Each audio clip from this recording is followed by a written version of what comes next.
A production fee for your Hometown Health Connection was made by Buffalo Healthy Living Magazine and its sponsors. Yeah, my husband stayed with our son until he died, and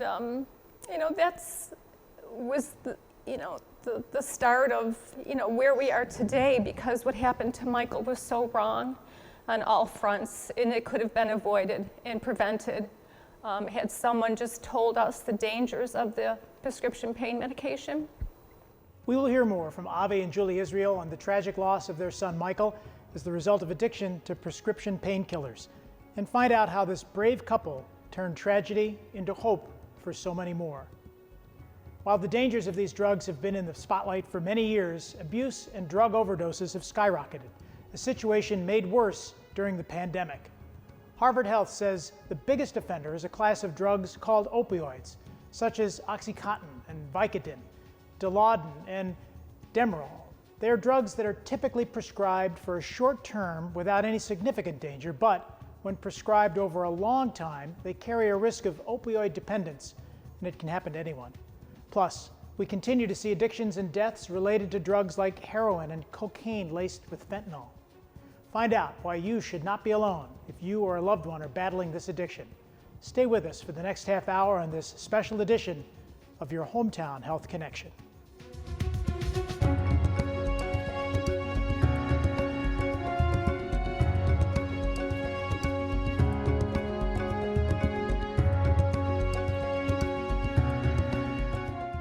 I'm John DeSciullo. Samantha Latshaw is on assignment. Avi and Julie Israel, thank you for joining us. I know this is still a tough story to tell, but it's an important one to tell. And you've transformed the passing of your son into Save the Michaels of the world, and turning that tragedy into help for so many other people. We have to, in case our viewers are not familiar with the story, and Julie, will start with you. Tell us the story of how Save the Michaels of the world started and the story of your son. Oh, thank you, John. So the story of Michael. Well, as a 12-year-old adolescent, Michael was diagnosed with Crohn's disease, which is a horrific autoimmune disease. And he managed it as best he could. And at the age of 18, when he aged out of pediatric GI care into adult GI care, his doctors started prescribing him pain management, which was the opioids. It didn't take very long for Michael to become addicted to those pain medications. By the time he was 20, he was gone. He suffered tremendously, and he tried to quit the opioids, and we were told by our family physician that they just don't let you go. We basically, held Michael accountable for his actions, but again, we learned after he died that, you don't quit opioids on your own. You need help. So on June 4th, 2011, Michael was in a really bad way, and we encouraged him to call his counselor, which he did. And unfortunately, that morning, there were no services available for him. And his counselor said, Michael, I'll give you a call back. He said, I need help. He says, I'm desperate. And it was a Saturday morning, and my husband and I were there with him as we were through his whole journey. And his counselor called him back within 5 minutes and said, Michael, there's nothing available. Wait till Monday. And Michael handed the phone to my husband, and my husband asked her, what do we do with him now? And she's like, I don't know. Maybe you can take him to the emergency room. I don't know what to tell you. So after my husband finished the conversation with his counselor, we didn't know where Michael had gone to. We thought he had actually gone to the restroom because he also had an ostomy bag from his Crohn's, and we thought he was in the bathroom. And as it turns out, he was in our bedroom. And Michael ended up taking his own life in our room. He put a shotgun under his chin and pulled the trigger. So my husband kicked the door open and told me to go outside and call the police and wait for them, which I did. I did everything I was told. I was on remote control. And my husband stayed with our son until he died. And was the start of where we are today, because what happened to Michael was so wrong on all fronts, and it could have been avoided and prevented had someone just told us the dangers of the prescription pain medication and made us aware of the changes that were happening to our son that we just didn't know about at the time. It's just a tragic story to tell, even many years later. And I appreciate your bravery to tell it on television, let alone, and be so public with it, Julie and Avi. I know it's certainly not easy. And I should mention to our viewers, we're doing this not to exploit the story of Michael, but to really share with you the importance of what Avi and Julie have done as a result of the tragic death of their son, and what they're doing to continue to help people. If you have someone in your family who is addicted, if you have someone in your circle of friends who needs help, you heard what Julie said. And I've heard that quite frequently from people who have sought help, that beds are an issue. Correct. That seeking help is an issue. So the Save the Michaels of the world, obviously named in honor of your son, Yes. is an organization that now does what we just mentioned, that it is going to have impact on others. How does that work? So, our healthcare system is loaded with obstacles to any kind of treatment, but specifically to mental health and addiction. It is not considered as a sexy disease. Let's put it this way. So, if you take your insurance card and you flip it over, you have to call a separate number when you have mental health and addiction. And that gets treated separately from when you have any other disease. And insurance companies and the medical community look at addiction as a sort of like, it's your problem, you did it to yourself, and it's your fault. Michael is a great example where addiction can happen to anybody, Right.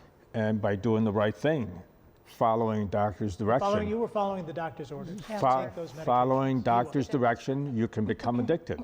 And 81% of people who are using heroin today started with a legal prescription. So when people finally admit to themselves that they are addicted, they call Save the Michaels. What we have been able to do is basically remove the obstacles out of the way. And we are in partnership with the court system in all 8 counties of Western New York. We are in partnership with OASIS, which is the state agency that deals with addiction. We are in partnership with every treatment facilities in New York State. And we have people who basically, when you come in, you call, you get a live person on the phone, and we go right to work to find your bed. And by the next day, we transport you, whatever it is, to treatment. And we should mention, Avi and Julie, you were working like everybody else and having a family, you have other children as well. Yes. You have taken this crusade, you've learned a lot along the way, and you've helped other people. You have become advocates for so many others. And I know we talk about opioids, but and there's just so little time in the show, we can't get to everything, but we'll try to get to as much as we can. But it's opioids, but it's also cocaine and heroin, fentanyl-laced. There are so many other addictions in addition to opioids that you're helping people with, and that's become a problem too, Avi. We talked a little bit about that. Yeah, I think really the focus should be on the disease itself, which is addiction. Yeah. It should not be on any particular drug, because drugs change and evolves, and there's new drugs that come in every day on the market. We should look at addiction as a serious disease, It's a disease that strikes 1 out of 4 homes in this country. And most of the time, it could be preventable. And there is light at the end of the tunnel because there is recovery, and if we go about it the right way and we help the people and treat them, and as cancer, as if they have cancer or if they have a heart condition, we give them all the support, they can overcome it. Well, the last time that you were here at WBBZ, we were doing a program in 2013 about all of the issues surrounding, at that point, the prescription drugs that had, and you've really taken the journey so far along, because a few years ago it was all brand new. Yes, it was. And you were ahead of the curve and were the folks that really initiated the community response. So thank you for doing that. I don't want to get too political, but there is one question we want to ask before we go into break. And that is the settlement monies that are now coming through for some of these issues about addiction and about opioids and these drug companies. Avi, you have some concerns that some allocation for a recent settlement is being used in a way that you just don't think is appropriate in New York State. So right now, a lot of pharmaceutical companies and a lot of distributors are, obviously over the years they got sued. They're trying to settle now with states and municipalities and communities. We had one settlement with a marketing company called McKinsey, where New York State received $32 million. Unfortunately, the money was, for lack of other words, I'll do this, was grabbed by the state administration, by the governor, and got into the general fund. This money was supposed to be allocated to help people with addiction, to help them recover, to provide transportation, to provide some prevention programs. We do not have any prevention programs in New York State, any kind of robust prevention. It was supposed to help people with to create more beds. It was supposed to help people who get out of treatment to find housing. Housing is almost non-existent for people to get out of treatment. So you can, when you are in the midst of addiction, you do things that normal people would not do. And so you really destroy relationship with families and friends. And when you go to 28-day treatment, you come out of treatment, you're really just the beginning of your new life. And if you don't have the support right there, in the first week, 56% of people relapse. They go back to using drugs. Right. So the treatment programs that this money really should be used for better treatment and for follow-up care. Services. And all of that, you had mentioned, Julie and Avi, that your son's name and his legacy is a part of that settlement, as are hundreds of other names. Right. And we had talked, you need to call your elected representatives. Right. How do you do that? You call up wherever they are watching and call up their elected representatives and say, we disagree with what this is being allotted for. Yeah, Yes. Call the governor's office. It's available. Don't email Right, because no in an email you're not going to get any action. Or if you write a letter, you're not going to get any. You need to call and voice your opinion and demand that this money go to treatment and go to help people who are suffering from addiction.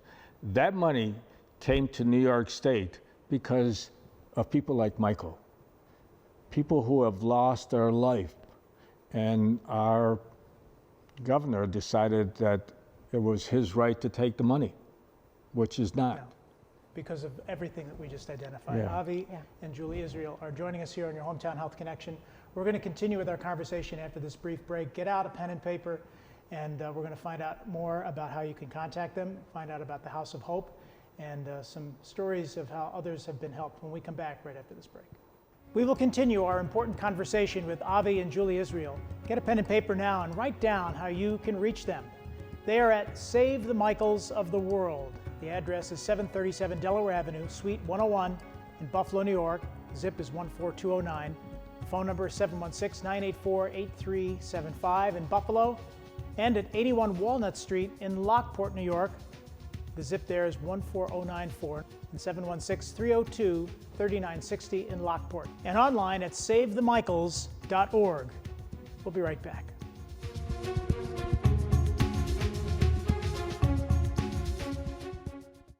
Buffalo Healthy Living Magazine is a free, full-color magazine distributed throughout Western New York. Now, more than ever, as we all want our families and friends to be safe and well, Buffalo Healthy Living Magazine is devoted to health, fitness, and nutrition for people of all ages. It's a great read and also has great recipes. Pick up Buffalo Healthy Living Magazine all over our hometown or go online anytime at buffalohealthyliving.com.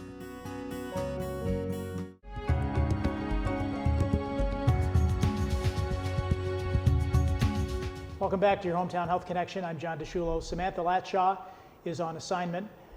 The journey toward creating the Save the Michaels of the world started with the life of a loving and dedicated son, Michael David Israel, who ended his life, as we heard earlier, at the age of 20. And back in 2011, few people were aware of the dangers of opioid addiction due to medications, some of them prescribed, being taken in a way that they thought was safe. It led to the creation of Save the Michaels of the World, Michael's passing, and the successful passing of Michael David Israel laws and I-STOP legislation, the internet system that tracks over prescribing people that are given too much medication. Now, 10 years later, Save the Michaels provides outreach to schools, professional organizations, families, and individuals regarding the dangers of prescription drug addiction and addiction overall, as we had heard, which can lead to accidental overdose and, unfortunately, for some, suicide. The services include detox assistance, inpatient treatment placement, transportation to treatment throughout New York State, linkage to outpatient and medicated assisted treatment services, peer advocacy, and recovery coaching for the entire family unit, not just that individual, group therapy, insurances, and support. And Avi and Julie, we reset the stage with that because the imagery of the people that we saw there of you helping others is so profound. Before we went to break, we talked about that McKinsey settlement. It's about $21 million, that opioid settlement case. That money, let's get a little more specific, Avi and Julie, if we can, about where that money really does need to go and why that money is so important. It is important for anybody who is suffering from addiction because that money, and let's also mention that there's $27 billion that are going to be available to states this fall. So New York State stands to gain somewhere in the neighborhood of $800 million that's going to go towards, supposed to go towards helping people with addiction. This type of money can help people help people with getting into treatment faster, finding more beds for people. If you talk about Western New York, we are seriously short of services in Western New York. We're more of a rural type of area. So you get out of the city of Buffalo and you go into Niagara County or Genesee County or Allegheny County, there is no transportation, there is nothing for you to be able to, or there is no place for you to go for services. This kind of money will provide services in rural areas. It would provide support in housing. We are seriously short of housing for people when they get out of treatment. There is none. So, when they get out of treatment, they need housing. This will help with education. We want to make sure that people who recover have a profession, have a trade, something that they can go back to. Give them a meaning and a purpose. Mm-hmm. Exactly. When you give somebody hope, it works. But when you don't give them any help or not giving them any hope, they go right back to using. And that's what I was trying to say before, is that 92% of people that do not get help relapse before 6 months. And there could be trigger points that trigger those exactly. drug addicted So, or other addictions. Right. Yeah, so let's help them. Yep. Let's help people get into, so we don't go through this vicious cycle over and over again. And I can certainly understand that the state and other entities are having trouble with money. We've just come out of this, well, not totally, but we're slowly coming out of the pandemic. And Julie and Avi, we talked, and Julie, I guess I'll direct this to you. The COVID has added to this problem of addiction because of the isolation that some people have experienced because of their safety for fear of COVID, and then it's created something that is even worse. Correct. So the isolation is huge for individuals suffering from substance use disorder. They are, anxious, they're disconnected, and, Anxiety levels are high. Right, exactly. So, I mean, individuals that are not suffering from substance use disorder are struggling to manage. So those who do have the disease of addiction, it's even greater. They're depressed. Like I said, the isolation is huge for individuals suffering. People who suffer from addiction need that human touch. Right. And I know so many people have been doing it, with Zoom and their phones, but it's not enough. No equal. It's not enough. You need that. You need the social interaction. Yeah. We talked a little bit about statistics, and I don't want to get stuck on statistics because each life is a life, and it's very important. Yeah. Whether it's 1 or 100,000, but the statistics really are so significant across the country. And let's pivot a little bit to some messages of hope in all of this, and House of Hope. Talk to us about what that is. So Save the Michaels House of Hope was created to, and the name right there, the House of Hope, speaks to what our mission is. What Save the Michaels is selling is we're selling and giving hope and to those in the community. Now, I feel my son died of hopelessness. So we wanted to give hope to individuals that have really feel that they have nothing left in them. And the design of the House of Hope is a place for individuals. We have an office in Buffalo and an office in Lockport. It's a safe, non-judgmental place where they can come for hope. And it's for people, individuals, families, their loved ones, to come for wellness and recovery. Even the furnishings there at the House of Hope are very warm and inviting.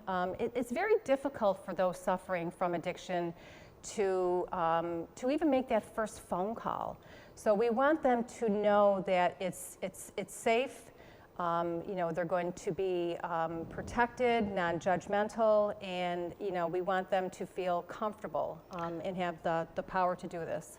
One of the way we want to make people feel at home is most of the people that work for Save the Michaels have lived experience. Right. So when you go to any of the locations, either at Buffalo or in Niagara County, Niagara County is that recovery center is a really God's gift in that area because it's so desolated without any services. Right. So the people that you talk to have been in your place. They have been in that place with addiction. They made it.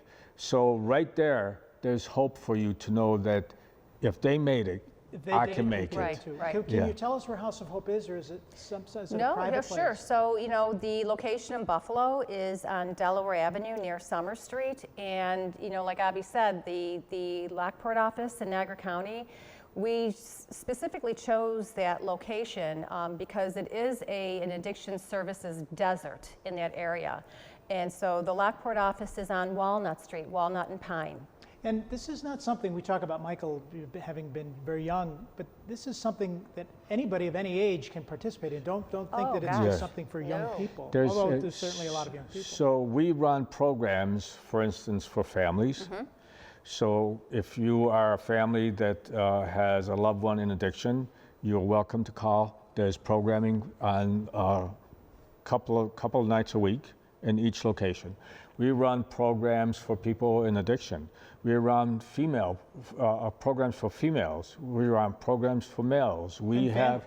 And families. We take care of people with young kids who come in, and we provide the babysitting so they can participate in programs. We also provide transportation. So if you cannot get there, we'll come and pick you up. And I know you've done some of that yourself. Yeah. We literally have just a few minutes left. And promise me you'll come back and continue the conversation. But in the few remaining minutes we have left, tell us about the rest of your family, Julie. Oh, the rest of my family. Yeah, and how they've all come together with you. You know what? I have, you know, our daughter, Rachel, who is actually works in our organization. She's our chief operating officer in our quality control. The rest of my family, we have 2 beautiful stepdaughters that live out of state. We also have 2 fur babies that, you know, come to the office regularly, that everyone enjoys the dogs when they come. I'm proud of my daughters. All 3 of them are in this field. Rachel is a full-fledged licensed clinician. So is my one daughter in Asheville, and my other daughter, my oldest, is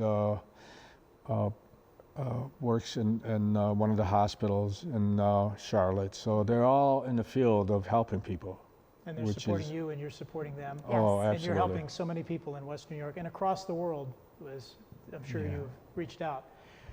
There are messages of hope, and I'm sure you've heard from some of those people you've helped. Oh, yes. And that must be very Those messages are what help us get up and show up every day. Yeah. So I always like to say that I can't communicate with my son, but when you get a letter or a phone call that says, "You saved my life," I'm speaking to Michael. That's Michael telling me that whatever you're doing, it's okay, you know. And there's a lot of them. There's a lot of them. People do recover. People do recover. People go on. There's people who have gotten their kids back. There's people who have gone on to great careers. And there's a lot of them that get hired at Save the Michaels. Yep. Well, you're helping so many people. Avi and Julie Israel, thank you for joining us for this special edition of your Hometown Thank you for having us. Connection, and we thank you for watching. And all of the phone numbers and the web information will be on the screen. And as I said, we do hope to see you again. Thank you. God bless you. Thank you. We've heard the story of Avi and Julie Israel, and they need your help. They need your help financially, and they need your help now. There's going to be a way that you can call. There's going to be a way that you can go online. And with that, we want you to dig deep and help save the Michaels, because that money that you will donate will help other people, help them in recovery, help them with housing, help their families, and more importantly, you will be helping the community of Western New York. And if you're out there and you need help, we need to give you this information for you or your loved ones. Because if you want to volunteer to help save the Michaels of the world, learn more about a family member that might need help, here's that website, savethemichaels.org. Savethemichaels.org. You can reach Avi and Julie Israel. Here's the phone number, 716-984-8375. If you're watching this program on YouTube, online from across the country, you can still help. If there's an organization in your hometown, help them too. But savethemichaels.org is where you want to go. I'm John DeSciullo in for Samantha Latshaw. Thanks for watching. We wish Avi and Julie Israel the best, and we want you to stay safe and be well.